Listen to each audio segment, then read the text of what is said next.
ప్రజల వ్యతిరేక ప్రభుత్వం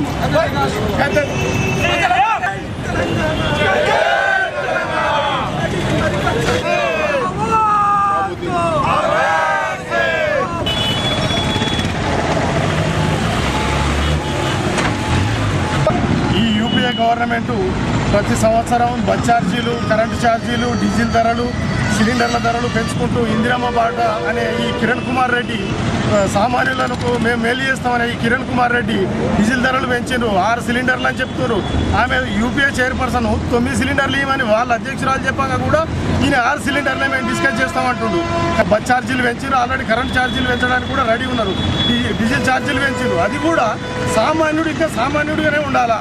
ఇప్పుడు హైటెక్, ఇందిరా, గరుడ బస్సులలో పెంచలేదట. ఓన్లీ పల్లె వెలుగు బస్సులలో, ఎక్స్ప్రెస్ దానిలలో పెంచారు. దీనికి కారణం ఏంటంటే సామాన్యులకు అండగా ఉండే మీ ప్రభుత్వం మీరు సామాన్యులకు చేసే చిత్తశుద్ధి ఇదేనా అని నేను ప్రశ్నిస్తూ ఉన్నాను. ఈ నైతిక ప్రభుత్వంలో కొనసాగే నైతిక హక్కు ఈ కిరణ్ కుమార్ రెడ్డికి లేదని మేము తెలంగాణ జాగృతి నగరశాఖ పక్షాన హెచ్చరిస్తూ ఉన్నాం. ఈ పెంచిన డీజిల్ ధరలను, బస్ ఛార్జీలను, గ్యాస్ ధరలను వెంటనే తగ్గించకపోతే ఈ ఆందోళనను రాష్ట్ర వ్యాప్తంగా ఉధృతం చేస్తామని హెచ్చరిస్తున్నాం. జై తెలంగాణ.